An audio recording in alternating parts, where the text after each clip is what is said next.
আসসালামু আলাইকুম।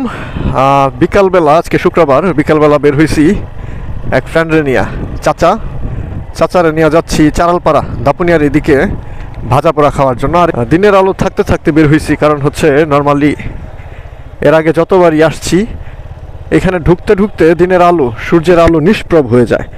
পরে দেখা গেছে আর ভিডিও করা যায় না, ছবিও তোলা যায় না। এই ডগি সব রাস্তার উপরে। এইটা হচ্ছে চারালপাড়ার রাস্তাও খুব সুন্দর, একেবারে জিগজ্যাগ, খুব স্মুথ রাস্তা। শহরের ভিতরের পোলাপান এখানে আসে নর্মালি ছবি টবি তুলতে, টিকটক করতে, ভিডিও করতে। টিকটকাররা আসে, অনেকে আবার এটা বলে টিকটক রোড। মূলত এটা হচ্ছে দাপুনিয়া যাওয়ার পথে চারালপাড়ার রাস্তা, বেশ সুন্দর একটা রাস্তা। এই যে ছেলেপেলেরা ঘুরতেছে, এটা মূলত সবাই এখানে আসে যে ছবি টবি তোলার জন্য, টিকটক করার জন্য। এই যে পোলাপান, এটা হচ্ছে চারালপাড়া বাজার। এখানে একটা দোকানে ভাজা পোড়া পাওয়া যায়। এই যে এই দোকানটায় ভাজা পোড়া পাওয়া যায়, এই যে সামনে দেখে আছে কিনা। এই যে ছোটোখাটো একটা বাজার। এই যে ভাজা পোড়া বলতে এখানে পেঁয়াজু পাওয়া যায়, বড়া পাওয়া যায়। চাচা নামেন, বাইকটা এনে সাইড করে রাখি। সবজির বড়া পাওয়া যায়, বুঝছেন। বড় ভাই বই রয়েছে, বড় ভাই একটু চেকা দিই নাকি।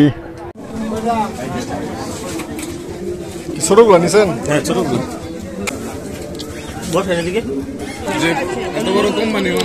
সবজির বড়টা মজা আছে দাদা। তারপর আগে খাইছ কইলা ছয়টা আমার সাইডটা তোমার খালি করে আবার নোয়া দিতেছ। দাপুনিয়া বাজারে চলে আসছি। এই রাস্তাটা ঠিক করে না, এই রাস্তাটা ভাঙ্গাই। ইয়াল্লা, এদিক দিয়ে তো গাড়ি ঘুরাই আসা আরেক ঝামেলা। এই দিক দিয়ে গিয়ে ওই দিক দিয়ে ঘুরাই আসতে হবে। ডিভাইডার বলতে একটা বিরাট ডিভাইডার দিছে, এই যে দেখেন, সুতলি দিয়া তার দিয়া রাস্তাটা ডিভাইড করছে। এটা আরো রিস্কি, কারণ এটা দেখা যায় না, চোখে পড়ে না। ওইদিকে যাওয়া তো ব্যাপক চ্যালেঞ্জ হয়ে যাবে এখন। এই বাস তো মনে হইতেছে আমার চোখের মধ্যে লাগবে এখন। রে সামনে একটা চায়ের দোকান আছে এখানে, এই দাপুনিয়া পুলের পাশে, যে চায়ের দোকানে বাদামের বেশ সুন্দর চা পাওয়া যায়, মানে বাদাম দেয় আর কি, বাদাম, দুধের স্বর, কিশমিশ, বেশ চমৎকার একটা চা বানায় এখানে। আর এইখানে হচ্ছে ওই চায়ের দোকানটা।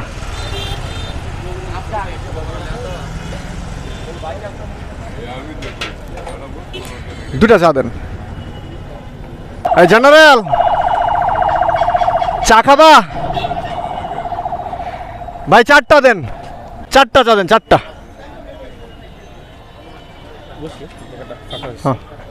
বেশ চমৎকার চা বানানো নি, এবং বেশ জনপ্রিয়। অনেক মানুষজন এখানে চা খাইতে আসে। চা বলতে হচ্ছে একটু স্পেশাল, বাদাম, কিশমিশ এগুলা মিক্স করা থাকে। চা খুবই ভালো হয়েছে, বাদাম স্পেশাল চা, বাদামের চা। কাপ তো সাইডটা খাই লাইলা, আবার কেউ ভাল লাগে না চা, আবার জিভটার মধ্যে ডুয়াই দিতেছ, বুঝলাম না। আপনি কম গেছে নাকি?